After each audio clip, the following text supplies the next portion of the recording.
ഇപ്പോൾ റവന്യൂ മന്ത്രി കെ രാജൻ മാധ്യമങ്ങളെ കാണുന്നൊരു തത്സമയം. അല്പസമയത്തിനകം റവന്യൂ മന്ത്രി കെ രാജൻ കാര്യങ്ങൾ വിശദീകരിക്കും. അതോടൊപ്പം പൂരം നടത്തണോ നടത്തണ്ടയോ എന്നൊക്കെയുള്ള കാര്യങ്ങൾ കൂടി സർക്കാരിന് തീരുമാനമെടുക്കേണ്ടി വരും. ഇത്രയും വലിയൊരു ദുരന്തമുണ്ടായതിൻ്റെ പശ്ചാത്തലത്തിൽ നമുക്കൊരിക്കലും ചിന്തിക്കാൻ പോലും പറ്റാത്ത വിധത്തിലുള്ള ഒരു അപകടമാണ് ഉണ്ടായത് എന്നെല്ലാവർക്കും അറിയാം. അപ്പം നമ്മുടെ നിലവിലുള്ള സ്റ്റാറ്റസ് അനുസരിച്ച് 9 ഹോൾ ബോഡി എന്ന അർത്ഥത്തിലാണിപ്പോൾ നമ്മൾ കണക്ക് കൂട്ടുന്നത്.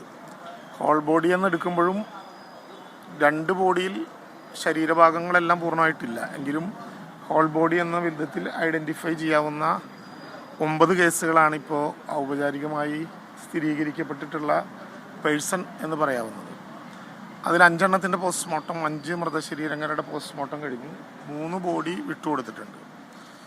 11 ബോഡി പാർട്സ് ഓട്ടോക്സി ചെയ്ത് ഇപ്പോൾ തയ്യാറായിട്ടുണ്ട്.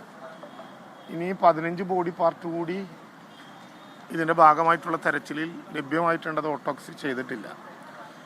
നേരത്തെ ഉണ്ടായിരുന്ന ചൂരൽമലയുടെയൊക്കെ അനുഭവങ്ങളുടെ കൂടി പശ്ചാത്തലത്തിൽ DNA ടെസ്റ്റിന് ഏറ്റവും വേഗതയിൽ നടത്താൻ ആവശ്യമായിട്ടുള്ള സൗകര്യങ്ങൾ ഇപ്പോൾ ചെയ്തിട്ടുണ്ട്. തിരുവനന്തപുരത്ത് നിന്ന് DNA ടെസ്റ്റുമായി ബന്ധപ്പെട്ട ഏറ്റവും ഉയർന്ന തലത്തിലുള്ള ഡോക്ടർമാരും അതിൻ്റെ അനുബന്ധ സംവിധാനങ്ങളും എത്തിച്ചേർന്നിട്ടുണ്ട്. ഏറ്റവും പെട്ടെന്ന് നടപടിക്രമങ്ങളിലേക്ക് കടക്കാൻ പറ്റും എന്നാണ് നമ്മൾ കരുതുന്നത്.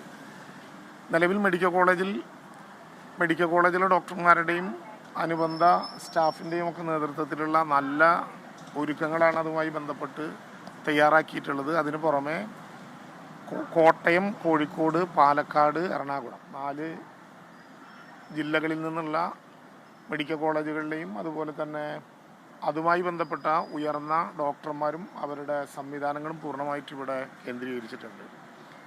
ഏതെങ്കിലും വിധത്തിലുള്ള തുടർ ചികിത്സകൾക്ക് അതുകൊണ്ട് തന്നെ ഒരു പ്രയാസവും ഉണ്ടാകില്ല. പ്രത്യേകിച്ച് ഒരു പ്രത്യേകമായിട്ടുള്ള ഇഷ്യൂ ആണ്. സാധാരണ ഉണ്ടാകുന്ന ഒരു ദുരന്തം പോലെയല്ല. നടന്ന് വന്നയാളാണ് വെന്റിലേറ്റ് ചെയ്യപ്പെട്ടത്. നടന്ന് ഇങ്ങോട്ടെത്തിയ ആളാണ് വെന്റിലേറ്റ് ചെയ്യപ്പെട്ടത്. ഞാനിപ്പോൾ ഡോക്ടർമാരെ എല്ലാവരുമായിട്ട് സംസാരിച്ചു. ICUവിൽ 10 പേരാണിപ്പോൾ ഉള്ളത്, ICUവിൽ. അതിലൊരാൾക്ക് ഒരു പ്രൊസീജിയർ ഇപ്പോൾ ആരംഭിച്ചിട്ടുണ്ട്, സർജറിയുടെ. വളരെ കൃത്യമായി ആ നടപടിക്രമങ്ങളെല്ലാം മുന്നോട്ട് പോകുന്ന ഒരു സ്ഥിതിവിശേഷമുണ്ട്. ഇന്ന് രാവിലെ 10 മണിക്ക് അടിയന്തരമായ ക്യാബിനറ്റ് യോഗം വിളിച്ചു ചേർത്തിട്ടുണ്ട് ഓൺലൈനായി. ക്യാബിനറ്റ് യോഗത്തിൽ മറ്റു കാര്യങ്ങൾ തീരുമാനം എടുക്കും. സംഭവം നടന്ന ഉടനെ തന്നെ മന്ത്രിമാരും ജനപ്രതിനിധികളും കക്ഷിഭേദമില്ലാത്ത വിധത്തിലുള്ള ജനപ്രതിനിധികളും ഇവിടെയുള്ള ഉദ്യോഗസ്ഥന്മാരും എല്ലാവരും ഡോക്ടർമാരും അടക്കം നല്ല ഏകോപനമാണ് ഇതുമായി ബന്ധപ്പെട്ട് നടത്തിയിട്ടുള്ളത്. ഞാൻ സ്പോട്ടിലേക്കാണ് വീണ്ടും പോകുന്നത്. കടാവർ ഡോഗ്സ് എത്തിച്ചേർന്നിട്ടുണ്ട്. കടാവർ ഡോഗ്സിനെ വളരെ അപൂർവമായിട്ടുള്ള ഘട്ടങ്ങളിലാണ് നമ്മൾ പരിശോധനയ്ക്ക് വേണ്ടി ഉപയോഗിക്കാറുള്ളത്. കടാവർ ഡോഗ്സ് ഉണ്ട്. മറ്റ് ഇലക്ട്രോണിക് സാങ്കേതിക വിദ്യ ഉപയോഗിച്ചുകൊണ്ടുള്ള തെരച്ചിൽ തുടരുകയാണ്. എത്ര പേർ എന്നുള്ളത് കൃത്യമായിട്ട് ഇപ്പോഴും നമുക്ക് കണക്ക് കൂട്ടാൻ പറ്റുന്നില്ല. അത് ഏതെങ്കിലും വിധത്തിലുള്ളൊരു കുറവല്ല. സാധാരണ നിലയിൽ വളരെ തിരക്ക് പിടിച്ചിട്ടുള്ള വെടിക്കെട്ട് നിർമ്മാണത്തിൽ നിശ്ചിതമായൊരാളുകളല്ല വരിക. കാണാൻ വരുന്നവരുണ്ടാകും. സഹായികളായി ചില പോർഷൻ ഏൽപ്പിച്ച ആളുകൾ സഹായികളായി ചിലരെ കൂട്ടിയിട്ടുണ്ടാകും. അവരോടൊപ്പം വന്നവരുണ്ടാകും. കണക്കിലേക്ക് പോയിക്കൊണ്ടിരിക്കുന്നതേ ഉള്ളൂ. വിവിധമായ ആളുകൾ ലഭ്യമായിട്ടുള്ള കണക്കുകളനുസരിച്ച് ഒരു 30-നും 40-നും ഇടയിലുള്ള ആളുകളായിരിക്കും ഇതുമായി ബന്ധപ്പെട്ട് ഉണ്ടായിട്ടുള്ളത് എന്നാണ് നമുക്ക് മനസ്സിലാക്കാൻ വേണ്ടി കഴിയേണ്ടത്. അപ്പോൾ അത് വെച്ചുകൊണ്ട് ഉള്ള തെരച്ചിലുകൾക്കാണിപ്പോൾ നേതൃത്വപരമായിട്ടുള്ള പങ്കുവഹിക്കുന്നത്. ബാക്കി കാര്യങ്ങളെല്ലാം പിന്നീട് ആലോചിക്കാം. പൂരവുമായി ബന്ധപ്പെട്ട്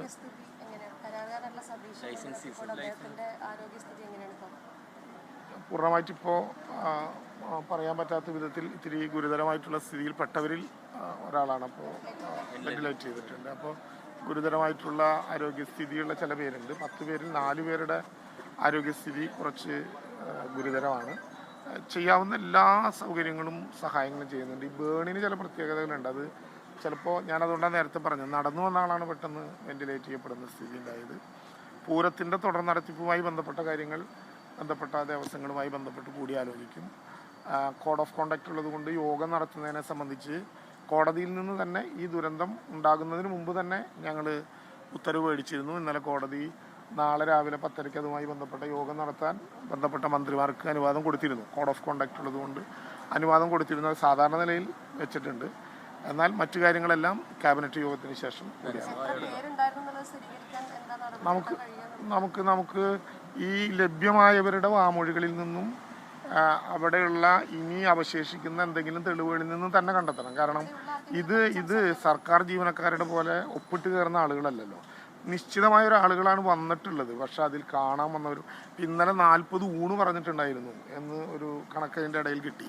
അപ്പം അങ്ങനെയുള്ള കണക്കുകൾ വെച്ച് പിന്നെ ഇന്നാകുമ്പോഴേക്കാണ് കുറച്ചുകൂടി മനസ്സിലാവുക. കാരണം നമ്മുടെ കേന്ദ്രങ്ങളിൽ ഇന്നലെ ഏതെങ്കിലും വിധത്തിൽ യാത്രയൊക്കെ പോയി തിരിച്ചു വരാത്ത ആളുകളെ സംബന്ധിച്ച് ഒരു അന്വേഷണം വരുമ്പോഴാണ് കുറച്ചുകൂടി ഗൗരവമായിട്ട് വരിക. ഇവിടുത്തെ village office, taluk office, collectorate, medical college 4 സ്ഥലത്ത് കൺട്രോൾ റൂമുകൾ ആരംഭിച്ചിട്ടുണ്ട്. അപ്പോൾ ഇന്ന് രാവിലെ ICUവിൽ ഒരാൾ അന്വേഷിച്ചു വന്നു, ഇന്നയാളെ കാണാൻ ഇവിടെ ഉണ്ടോ എന്ന് ചോദിച്ചിട്ട്. അങ്ങനെയുള്ള അന്വേഷണങ്ങളിൽ നിന്ന് തെരുത്ത് പിടിച്ചേ നമുക്ക് കൈകാര്യം ചെയ്യാൻ പറ്റും. എന്തായാലും ദുരന്ത നിവാരണവുമായി ബന്ധപ്പെട്ട പ്രശ്നങ്ങൾ കൈകാര്യം ചെയ്യുന്ന മുഴുവൻ ടീമിനെയും നമ്മളിവിടെ കൊണ്ടുവന്നിട്ടുണ്ട്. പരിശോധനയും അന്വേഷണവും നല്ല രീതിയിൽ തുടരും.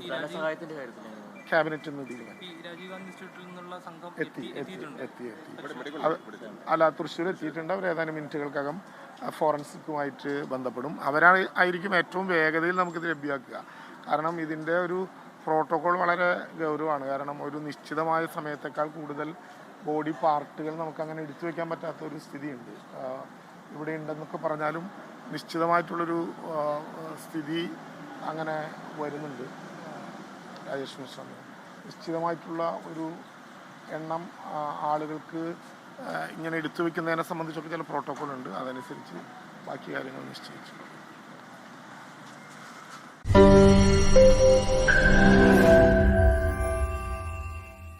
ലോകത്തെവിടെയായാലും ഏത് സമയത്തും 24 വാർത്തകളും ഓഗ്മെന്റഡ് റിയാലിറ്റി പാക്കേജുകളും എക്സ്പ്ലെയിനറുകളും വിശദമായി കാണാൻ ഞങ്ങളുടെ യൂട്യൂബ് ചാനൽ നിങ്ങൾക്ക് സബ്സ്ക്രൈബ് ചെയ്യാം.